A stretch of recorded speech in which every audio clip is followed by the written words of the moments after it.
आदरणीय दर्शकवृन्द नमस्कार। ल टकको यो अर्को श्रृङ्खलामा यहाँलाई हार्दिक स्वागत गर्छु। म गिराज पाण्डे।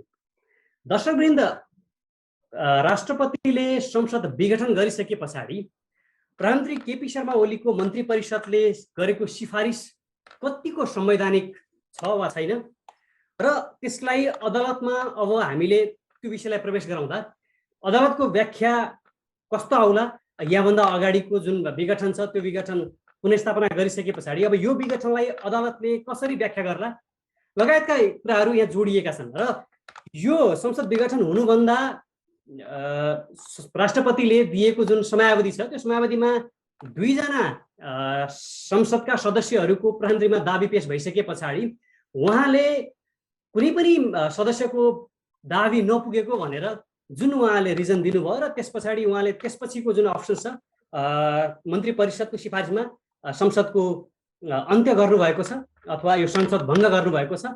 यो चाहिँ अब अहिलेको यो संवैधानिक कानुनको हिसाबले हाम्रा संवैधानिक प्रावधानहरू र संवैधानिक हाम्रो यो संसदीय मूल्य मान्यताका हिसाबले के कति ठिक के कति बेठिक भन्ने हिसाबमा आज हामी छलफल गर्दैछौँ। छलफलका लागि हामीसँग प्रत्यक्ष रूपमा जोडिनु भएको छ संवैधानिक कानुनका जानकार अधिवक्ता सरोज घिमिरे। मैले आजको यो कार्यक्रममा म सरोजलाई सुरुमा स्वागत गर्छु। नमस्ते। नमस्ते यज्ञजी।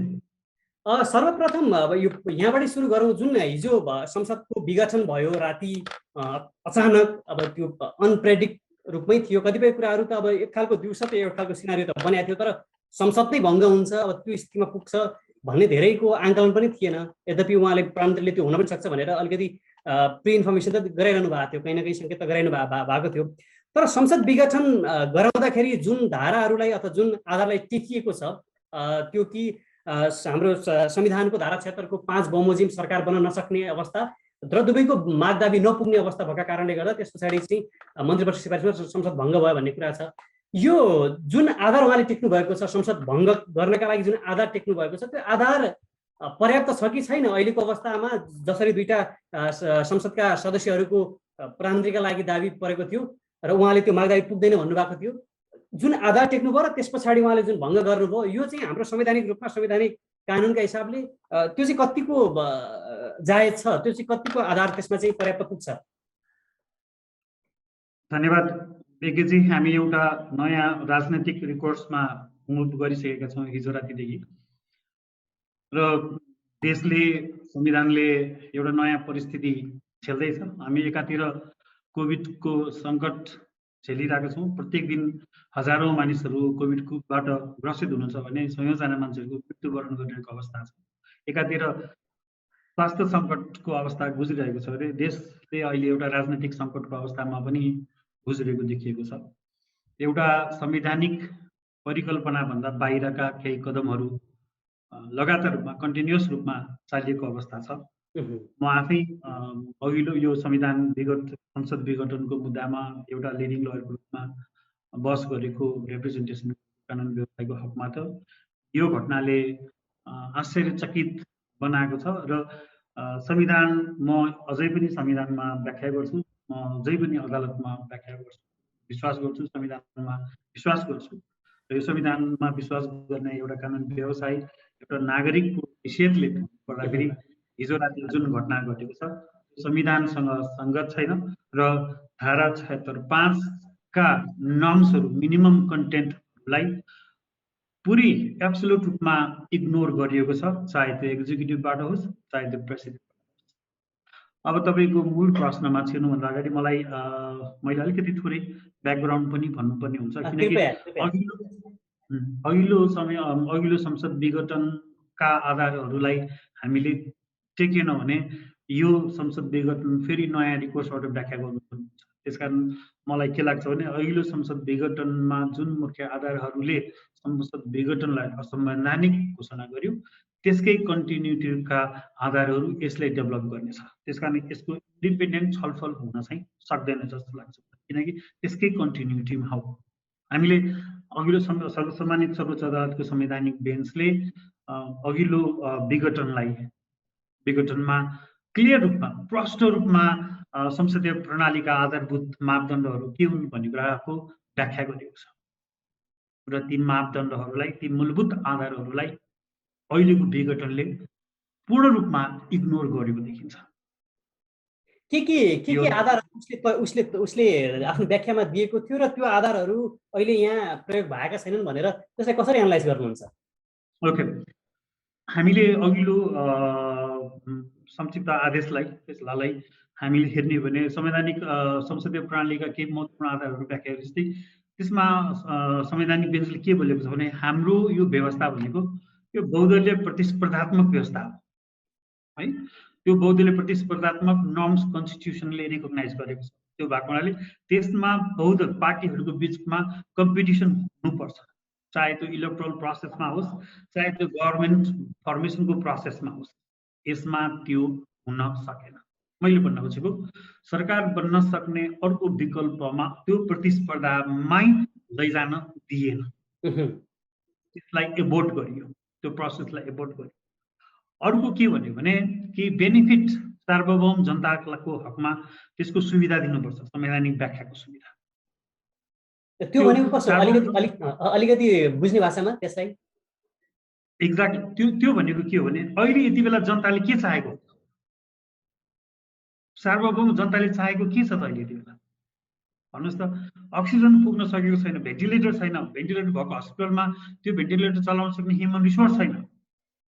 तपाईँ बिरामी, तपाईँलाई कोभिड लागेको बखत तपाईँले मृत्यु सोचेर बस्ने अवस्था छ, घरबाट ननिस्केको। हेर्नुहोस्, हामी घरबाट निस्केको छैन।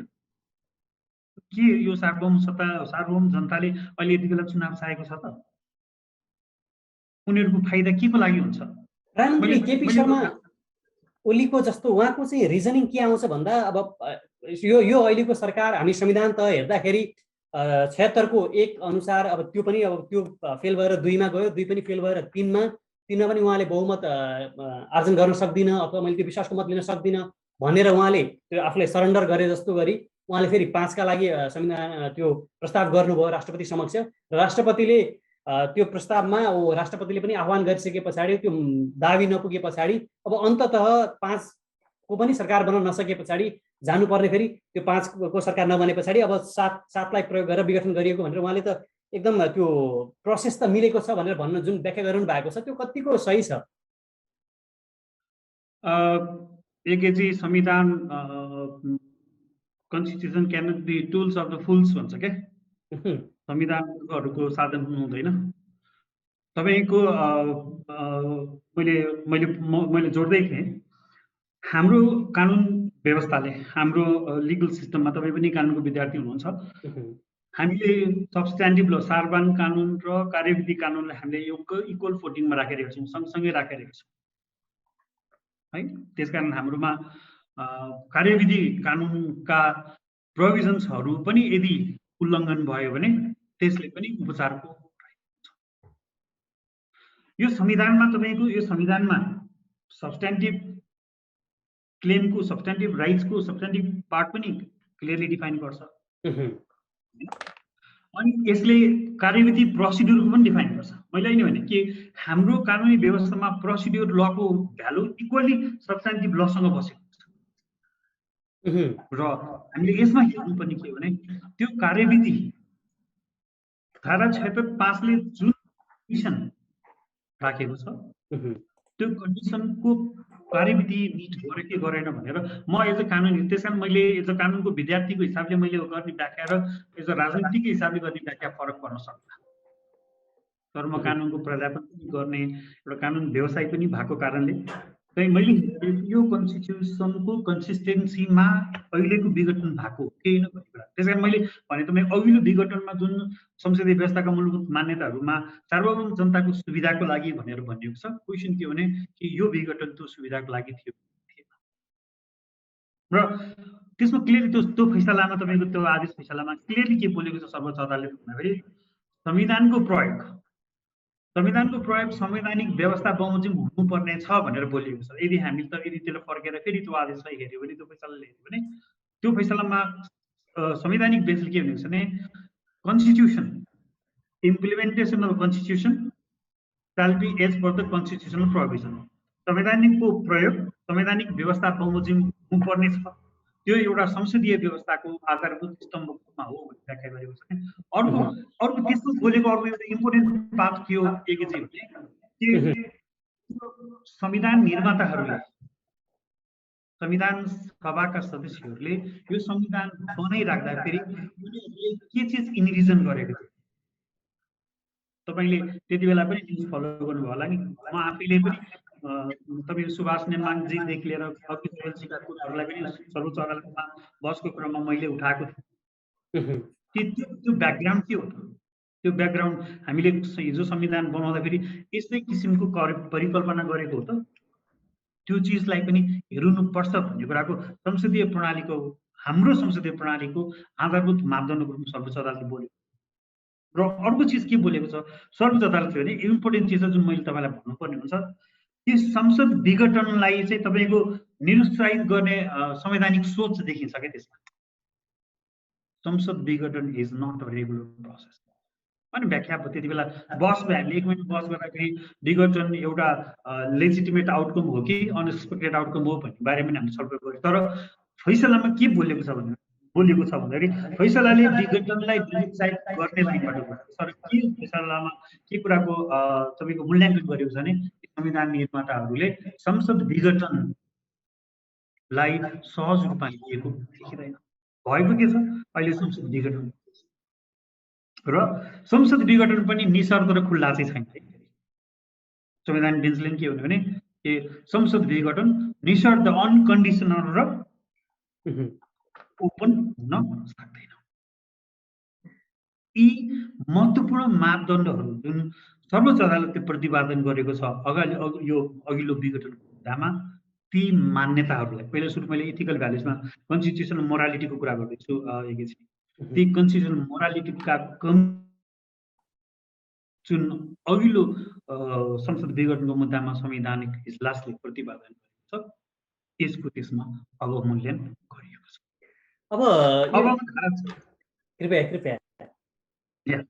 धारा 6.5 मा मैले किन कन्स्टिट्युसनले तपाईँको प्रत्येक प्रोसेस प्रधानमन्त्री नियुक्त हुन सक्ने क्याटेगोरिकली डिफाइन गरेको छ हैन। एउटा अर्को अप्सन दिएको छ, अर्को अप्सन दिएको छ, अर्को एउटा अप्सन र विघटनलाई त्यो अप्सनले ब्याकअप गर्छ। हो अब हामीले कन्स्टिट्युसनल मोरालिटी अब यहाँभन्दा अगाडि अझै सहज पारौँ हाम्रो हेरिरहनु भएका भ्युअर्सहरूलाई अझै सहज के पारौँ भन्दाखेरि कन्स्टिट्युसनल मोरालिटी अनुसार त यो भएन र यहाँभन्दा अगाडिको सर्वोच्चको व्याख्या अनुसार पनि त्यो मिलेको छैन भनेर भन्नुभयो। अब चाहिँ वस्तुगतलाई अब यो ठ्याक्कै अब जस्ट धारालाई नै हामीले आधार मानेर तपाईँले चाहिँ यो टेक्निकली अथवा भनौँ न सार्वभौमिक रूपमा चाहिँ मिल्छ कि मिल्दैन, अब तपाईँ चाहिँ धारा वाइज अलिक व्याख्या गरिदिनु भयो भने अझ सहज होला बुझ्नलाई। एक्ज्याक्टली मैले म अब अहिलेको परिस्थितिलाई मात्रै कोट गरेर व्याख्या गर्ने प्रयास गर्छु। धारा 5 ले मा के भनिन्छ भने उपधारा 3 बमोजिम नियुक्त प्रधानमन्त्रीले उपधारा 4 बमोजिम विश्वासको मत प्राप्त गर्न नसकेमा, अहिलेको प्रधानमन्त्रीले विश्वासको मत प्राप्त गर्न सकेन नि त, त्यो यो एक्साइज न। उपधारा 2 बमोजिमको कुनै सदस्यले प्रतिनिधि सभामा विश्वासको मत प्राप्त गर्न सक्ने आधार प्रस्तुत गरेमा राष्ट्रपतिले त्यस्तो सदस्यलाई प्रधानमन्त्री नियुक्त गर्छ।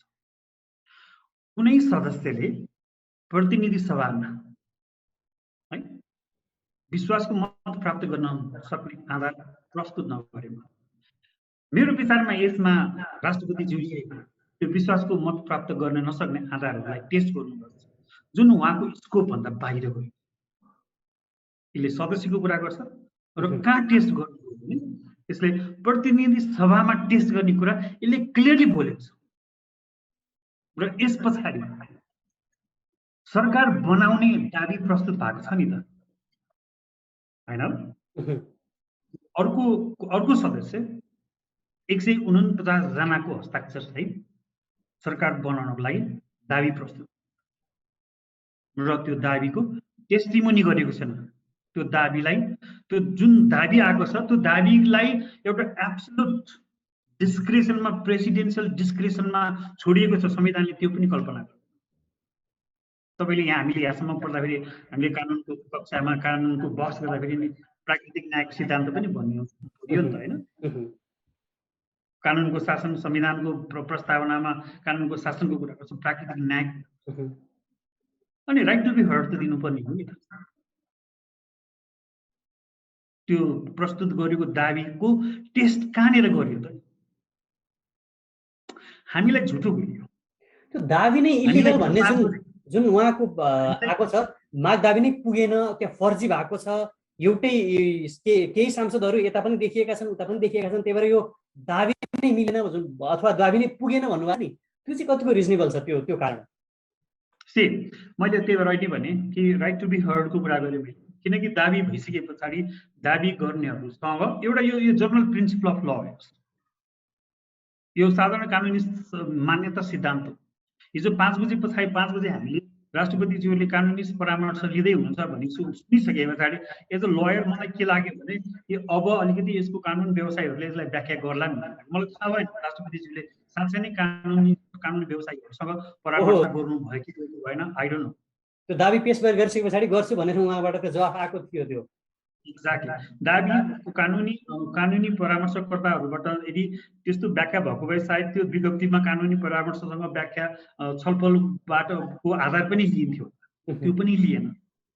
भनेपछि कन्स्टिट्युसन जस्तो इम्पोर्टेन्ट डकुमेन्ट्स, कन्स्टिट्युसन जस्तो राज्यलाई गभर्न गर्ने डकुमेन्ट्सको न त्यसको कुनै रिजनेबिलिटी हेरियो, न त्यसको कुनै कन्सल्टेसन गरियो, र दाबी हुँदै त्यसलाई के गर्यो भने होल एउटा कमन लेम्यानले पनि के बुझ्छ भने कि यो एउटा डिजाइन थियो र त्यो डिजाइनलाई सप्रेस गर्नको लागि केले सप्रेस गर्न सक्छ भन्ने कुराको it's all the plot is, एउटा प्लट तयारी गरिएको थियो। गिर्जाबाईले भन्नुहुन्थ्यो नि ग्रान्ड डिजाइन,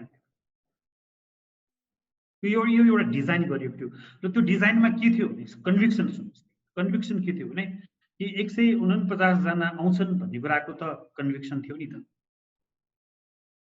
भइसके पछाडि त्यो 149 जनाको दाबीलाई कुन एङ्गलबाट त्यसलाई इन्भ्यालिडेट गर्न सकिन्छ भन्ने डिजाइन गरेर तपाईको दलबाट तपाईको क्लेम गरियो।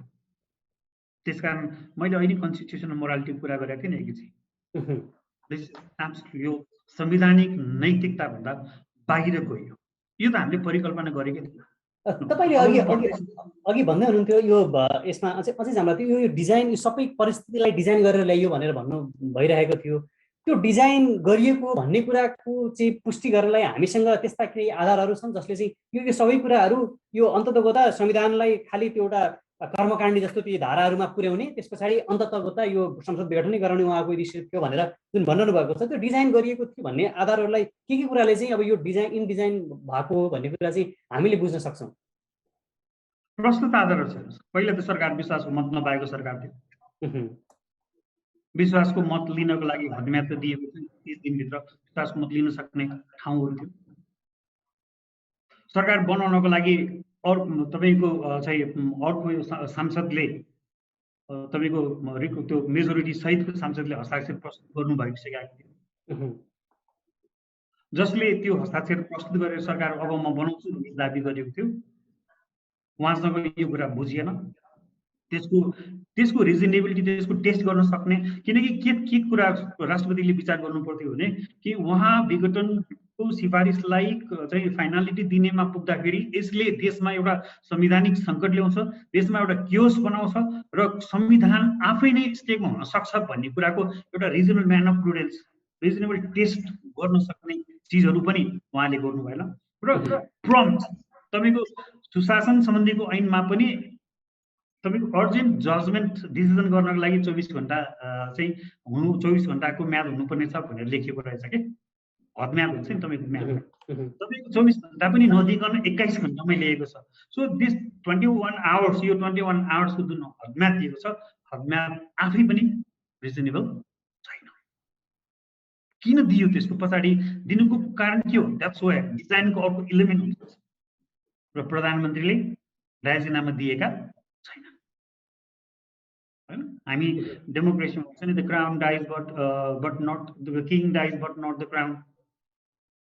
एउटा प्रधानमन्त्री नहुने बित्तिकै अर्को प्रधानमन्त्री निस्किन्छ, तर एउटै प्रधानमन्त्रीको कन्टिन्युटी तपाईको त्यो डिस्कन्टिन्यू नभइकन अर्कोमा नियुक्ति हुन सक्दैन।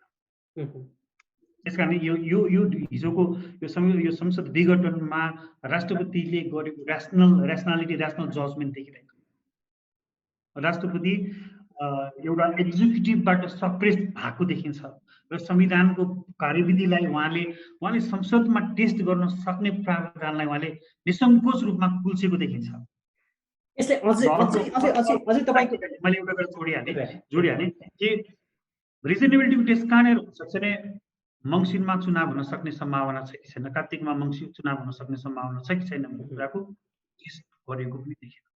हामीले अघिल्लो यो संसद विघटनको अघिल्लो मुद्दामा हामीले बहस गरिरहँदाखेरिको हाम्रो मुख्य आधा जति बहसको समय हामीले यो अहिलेको वर्तमान परिस्थिति त्यति बेला त सहज नै थियो नि त, होइन? यो सहजको हुँदाहुँदै पनि 3 महिना अगाडिको परिस्थितिलाई हेरेर पनि हामीले वैशाखमा चुनाव हुन सक्ने अवस्था छैन भनेर बहस गरिँदै कोर्टको कन्सिडरेसन अफ द्याट, कोर्टले त्यो फ्याक्टको कन्सिडर गर्यो। अब अहिले हेर्नुहोस् त अवस्था त झन् भयावह छ, पहिलाको भन्दा झन् भयावह छ। एब्सोल्युटली तपाईँ अझै नर्मल तपाईँको लकडाउनलाई डिक्लेयर गरेर कल अफ गर्यो भने पनि मान्छेले अरू 6 महिना मान्छे बाहिर जाने अवस्था छैन। अनि यो कहाँनिर रिजनेबिलिटी कहाँनिरबाट आयो? त्यस कारण मलाई लाग्छ यो एउटा गम्भीर यो मास्टर डिजाइन गरिएको, मास्टर डिजाइन कुन हकमा गरिएको हो भने कुनै पनि एङ्गलबाट होस् the prime minister should continue, prime minister continue हुनुपर्ने भन्ने पार्टको एउटा डिजाइन गरिएको। हुन त पोलिटिकल राजनीतिक खेलाडीहरूको लागि यो डिजाइन राम्रो पनि लाग्न सक्ला, होइन? यस्ता डिजाइनहरूले कहिलेकाहीँ देशलाई भलो पनि गर्ला, होइन? किनकि यति बेला गभर्मेन्ट चेन्ज भएको अवस्थामा नयाँ गभर्मेन्टले कोभिडलाई सम्बोधन गर्न सक्ने अवस्था नहोला, प्रोजेक्टहरू रोकिन सक्लान्। फेरि नयाँ गभर्मेन्टले आफ्नो मान्छेलाई राख्ने, पुरानालाई डिस्प्लेस गर्ने पार्टहरूबाट देश एउटा स्टेकमा जाला भन्ने चिजको आफ्नो इन्टरप्रिटेसन र पोलिटिकल इन्टरप्रिटेसन्स होला। तर म संविधान विद्यार्थी भएको कारणले र मैले प्रत्येक संविधानको अक्षरलाई पालना भयो कि भएन भनेर भन्दाखेरि अहिले गरेको विघटन अघिल्लो विघटन भन्दा पनि वर्स छ, विघटन भन्दा पनि खतरनाक छ। मैले तपाईँलाई यसलाई अझै क्लियर पार्नुहोस्, अघिल्लो विघटन भन्दा अहिलेको विघटन किन त्यो खालको अब त्यो त्यति नराम्रो अथवा त्यो खतरनाक जुन भन्ने तपाईँले शब्द प्रयोग गर्नुभयो, मैले त्यही शब्द लिएँ, किन खतरनाक अथवा त्यो झन् भयावह अथवा झन् डरलाग्दो अहिलेको विघटन कसरी मान्न सकिन्छ? अघिल्लो विघटनमा त एटलिस्ट गभर्मेन्टलाई एउटा मेजोरिटीको ब्याकअप पनि त थियो नि त, र त्यसमा प्राइम मिनिस्टरको यो तपाईँको संसदीय व्यवस्थामा प्रधानमन्त्रीको त्यो प्रियोरिगेटिभ छ भन्ने लाइनमा पनि स्ट्रङली बहस प्रस्तुत गर्यो र कोर्टले त्यसमा तपाईँको मनसायलाई पनि टेस्ट गरेन। कोर्टलाई के लाग्यो भने कोर्टले मनसायको बारेमा छलफल गरेन र मनसाय मालाफाइड इन्टेन्सन तपाईँको दुराशयपूर्ण विघटन छ भन्ने कुरामा कोर्ट पनि गएन। कोर्टलाई एउटा पोइन्ट अफ एउटा साइडबाट के लाग्यो भने यी दुराशय त होइन तर कन्स्टिट्युसनल इरर्स हो भन्ने देखिन्छ। त्यो दुराशय बहस जुन हामीले गरेको थियौँ त्यो इन्टेन्सन इज जस्टिफाइड। त्यसैले मैले अहिले भनिसकेँ कि अहिलेको विघटन किन त्योभन्दा डरलाग्दो हो र किन त्यसले अझै संवैधानिक समस्या, संवैधानिक क्राइसिस लिएर आउँछ हो भन्नेलाई मैले अलिकति अझै जोड गर्दाखेरि अहिले मैले भनेको कुरालाई फेरि मेरो ओपिनियनलाई तपाईँले फेरि फिर्ता बोलाउनु पर्ने हुन्छ कि मैले के भन्यो भने कि सरकार आफै विश्वासको मत लिनको लागि कुरेर बसेको सरकार थियो प्रधानमन्त्री, होइन? त्यसको हकम्याद बाँकी नै थियो। सरकार बनाउनको लागि दाबी गरिएको अवस्था थियो, अघिल्लोचोटि त्यो दाबी पनि थिएन, अहिले दाबी गरिएको अवस्था थियो। यसमा दाबी गरेकोलाई तिमी किन प्रधानमन्त्री हुन नसक्ने भन्ने कुराको क्ल्यारिटी हुने संवैधानिक व्याख्या गरेर त्यसलाई निरूपण गर्ने प्रयास गरिएन। प्रधानमन्त्री राजीनामा नदिकन, हुन त अघिल्लो पनि राजीनामा नदिकन बसेको, तर यो कन्डिसन आउनको लागि प्रधानमन्त्रीले राजीनामा दिएर त्यो एउटा सहज परिस्थिति निर्माण गर्नुपर्ने थियो, त्यो पनि गरिएन। राष्ट्रपतिले झन् अझ राष्ट्रपतिको ऱ्यासनलिटीमाथि भएको त्यत्रो बहसमा यसमा आएर राष्ट्रपति आफै चुक्नुभयो। त्यति बेला भन्दा अहिलेको हेल्थ कन्डिसन मोर वर्स भएको हुनाले यो हेल्थ कन्डिसनमा यो कोभिडको यो इम्प्याक्टमा तपाईँको चुनाव गर्न सक्ने अवस्था छैन। यो कहाँनिर पनि सरकार आफैले भनेको छैन, एकैछिन मैले भन्नु पर्दैन।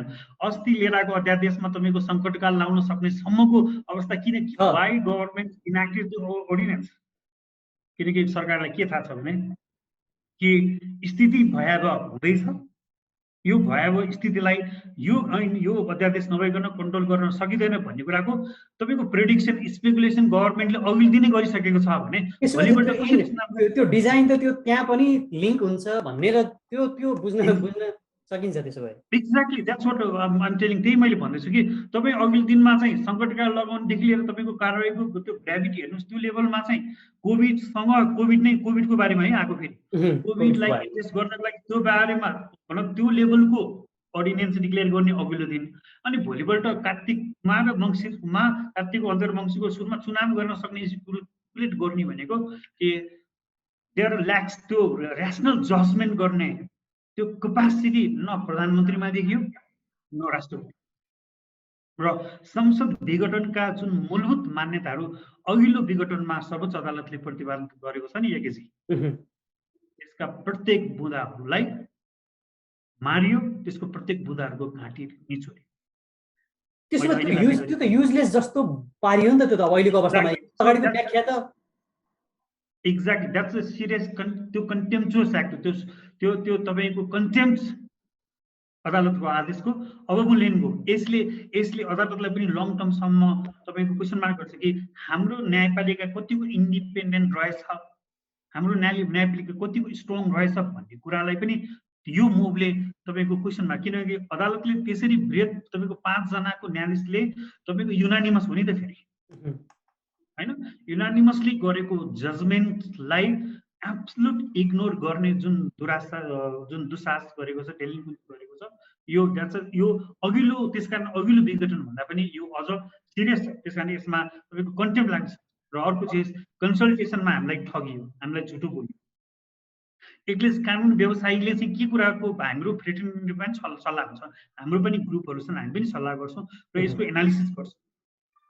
हामीले थाहा पाउनु पर्यो कुन कानुन परामर्शकर्ताले संविधानको व्याख्या गर्ने, यो व्याख्या यसरी जान सकिन्छ भनेर राष्ट्रपतिज्यूलाई त्यो सल्लाह दिए, त्यो थाहा पाउनु पर्यो। अथवा उहाँले कन्सल्टेसन गरेको हो कि होइन भन्ने कुरा पनि हुनु पर्यो। हामीलाई झुटो बोल्यो, मेरो विचारमा गरियो होला, कोसँग गरियो भने प्रधानमन्त्री र राष्ट्रपतिका निजी कानुनी सल्लाहकार, कानुनी व्यवसायीसँग गरियो होला। तर इन्डिपेन्डेन्ट लिगल कन्सल्टेन्ट्सहरूसँग, इन्डिपेन्डेन्ट कानुन परामर्शहरू जो संविधानका विज्ञहरू छन् उनीहरूसँग कन्सल्टेसन गरिन त्यहाँनिर पनि हामीमाथि हामीलाई त्यहाँ पनि इन्टेन्सनली हामीलाई झुटो बोल्यो। र अर्को यसले 76.5ले चाहिँ बमोजिम कुनै सदस्यले प्रतिनिधि सभामा विश्वासको मत प्राप्त गर्न सक्ने आधार प्रस्तुत गरेको। यसले संसदमा त्यो जुन विश्वासको मत मागेको छ त्यसको टेस्ट मागेको छ नि त। अब यो ठिकै छ, प्रधानमन्त्री ज्यू राष्ट्रपतिलाई त्यस्तो लाग्न पाउँछ कि पाउँदैन? राष्ट्रपतिलाई त्यस्तो अब दाबी नपुगेको भन्ने लागेर त्यो अनि त्यस पछाडिको स्टेप चाल्न अधिकार राष्ट्रपतिलाई छ कि छैन, जसरी उहाँले जुन आधार टेक्नु भएको छ? एकेजी हाम्रो राष्ट्रपतिलाई संविधान बाहिर गएर चाहिँ त्यो लाग्न पाउने अख्तियारी राख्दैन। अदालतलाई मात्रै विचार गर्न सक्ने अख्तियारी छ संविधानको व्याख्यामा। त्यो पनि अदालतले संविधानको व्याख्यामा चाहिँ विचार गर्दा भनेर लेख्छ। राष्ट्रपतिले गर्ने विचार संविधानमा टेकिएको हुनुपर्छ। राष्ट्रपतिले गर्ने विचार संसदीय मूल मान्यतामा टेकिएको हुनुपर्छ। राष्ट्रपतिले गर्ने विचार सार्वभौम जनताको हितको लागि चाहिँ लिएको हुनुपर्छ र राष्ट्रपतिले लिने विचार इन्डिपेन्डेन्टली लिएको हुनुपर्छ। कसैको सप्रेसनमा, कसैको इन्फ्लुएन्समा आएर लिनु। यदि त्यो लिन्छ भने त्यसको दूरगामी प्रभाव पर्छ। राष्ट्रपति हामीले यत्रो दुःख गरेर होइन, हामीले यत्रो सङ्घर्ष गरेर, यत्रो बलिदान गरेर, यत्रो एक्सर्साइज गरेर दुईवटा संविधान सभाबाट संविधान लिएर आएर जुन गरेको, जुन एउटा संविधान नेपाली जनताले आफूले बनाउने संविधान बनाएको छ, त्यो संविधानको ग्राभिटीलाई राष्ट्रपतिले सिरियसली लिनुपर्छ। तपाईँ यति प्रम्प्ट डिसिजन गर्नु भनेको कि त त्यो इन्क्यापासिटेट मान्छेले गरेको हुनुपर्छ कि त पहिल्यै प्रिपेयर भएर गरिएको हुनुपर्छ। होइन भने यति छिटो, यति चाँडै, यति द्रुत गतिमा संविधान जस्तो डकुमेन्टलाई अप्ठ्यारोमा पारेर गरिने कदमहरू कहिले पनि संवैधानिक हुन सक्दैन। र अर्को चिज के छ, यो विघटनले संसदलाई ओभरल्याप गरेको छ। अब त कोही टेस्ट हुने सम्भावना छैन सर, न प्रधानमन्त्रीको विश्वास मत पाएको विश्वास मत टेस्ट हुन सक्छ, न दाबी गर्नेको टेस्ट हुन सक्छ, बिकज हाम्रो संसद त विघटन भइसक्यो। त्यसकारण यसमा राष्ट्रपतिको इन्डिपेन्डेन्सी देखिन्छ। यी विभिन्न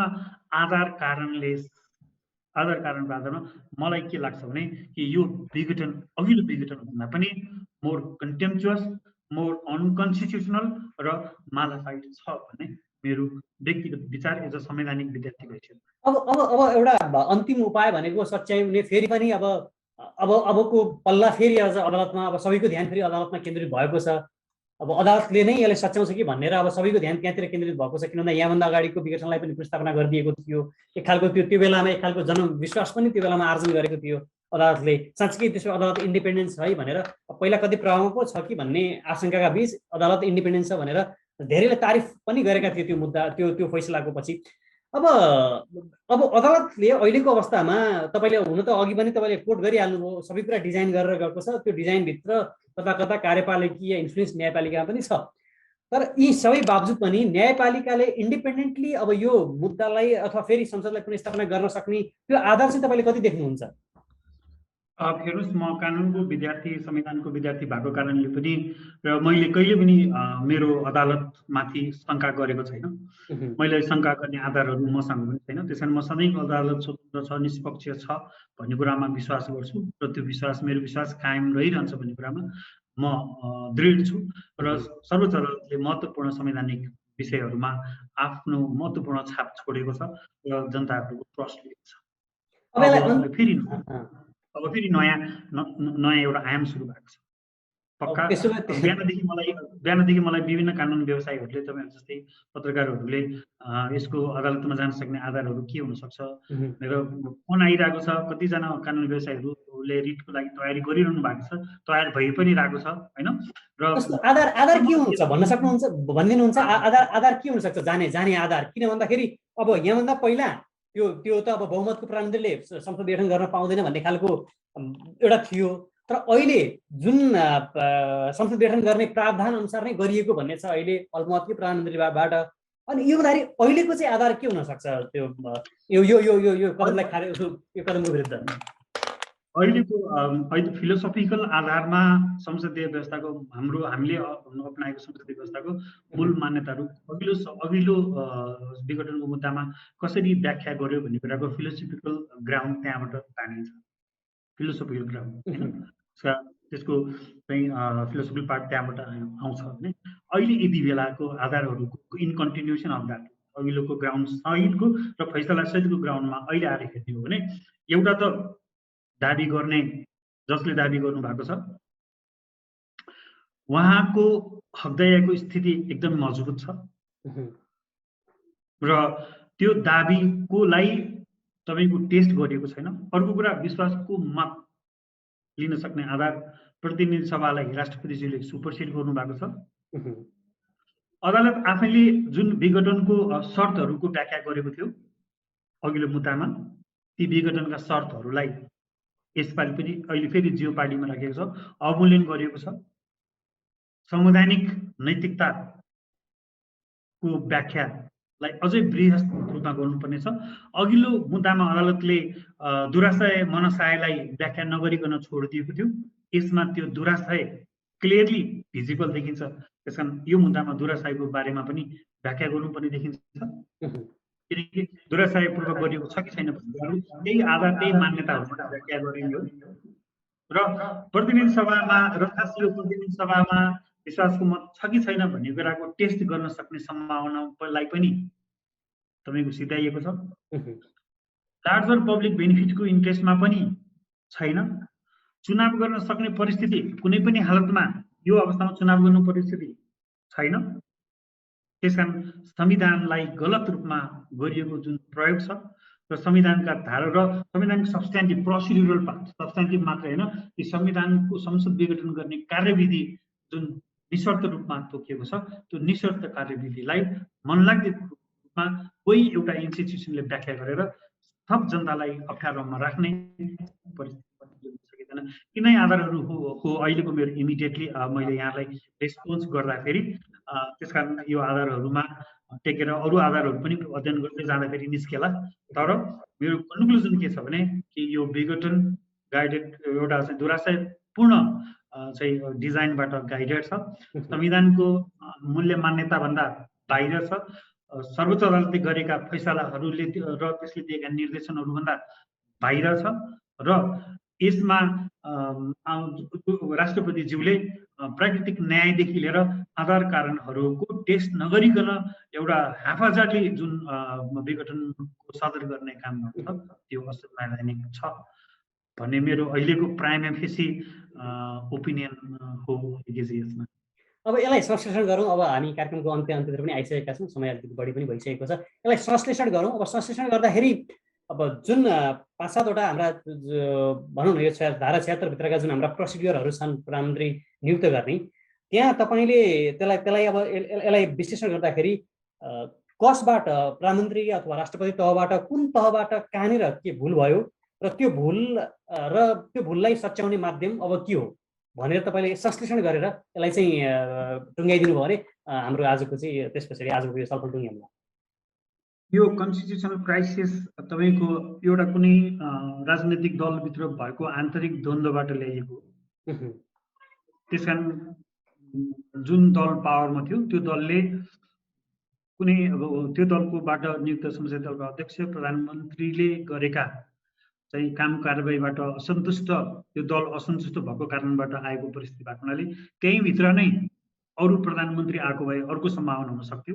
त्यो चिजलाई हेरेन र त्यसलाई के गर्यो भने पब्लिक तपाईँको बाहिर जनतासँग अरू दलहरूसँग लिएर आएर जोड्यो र सुरुदेखि नै विघटन गर्ने पार्टबाट विघटनको जुन स्टेपहरू संविधानले दिएको छ त्यो स्टेपहरूलाई असंवैधानिक छ भनेर अघिल्लो पटक नै बोलिसकेको ग्राउन्ड हुँदै त्यो असंवैधानिक पार्टलाई अहिले कन्स्टिट्युसनल गराउन, संवैधानिक गराउन सकिन्छ कि भनेर त्यो विघटन भएको जुन दिन सर्वोच्च अदालतले विघटन गर्यो त्यही दिनदेखि सायद यो अर्को विघटन संवैधानिक तवरले गर्ने भन्ने कुराको डिजाइन गरिएको थियो होला। त्यसकारण यो अहिलेको आउटकम यो आयो। तर अहिले गरेको संवैधानिक विघटन अघिल्लो विघटनभन्दा पनि असंवैधानिक र अमर्यादित, अनकन्स्टिट्युसनल, इरेसनल र अगेन्स्ट पब्लिक इन्ट्रेस्ट र सर्वौं नेपाली जनताको विरुद्ध भएको हुनाले यो विघटन संवैधानिक छैन। अब अरू पछाडि के व्याख्या होला, सर्वोच्च अदालतले यसलाई सदर गर्ला अब के गर्ला भन्ने कुरा त हेर्दै जाउँला। अब यो मुद्दामा पक्का पनि बहस गर्न गइन्छ। बहस गर्न जाँदाखेरि धेरै धेरै धन्यवाद सर यहाँको यो महत्त्वपूर्ण समय र यो महत्त्वपूर्ण विचारका लागि। धन्यवाद एकेजी, धन्यवाद मेरो यो ओपिनियन यहाँले राख्ने मौका दिनुभएको यहाँलाई धन्यवाद दिन्छु। हस्, thank you so much sir. अब हामीले यो विषयमा निरन्तर रूपमा हामी अझै पनि छलफल गर्दै जाउँला। अहिलेका लागि अब हामीले अधिवक्ता सरोज घिमिरेसँग गरिएको यो विशेष कुराकानीलाई यहीँ टुङ्ग्याउँछौँ। हामी अर्को एपिसोडमा फेरि शीघ्र यस विषयमा अझ छलफल गर्दै जानेछौँ। हस्, धन्यवाद सर यहाँलाई।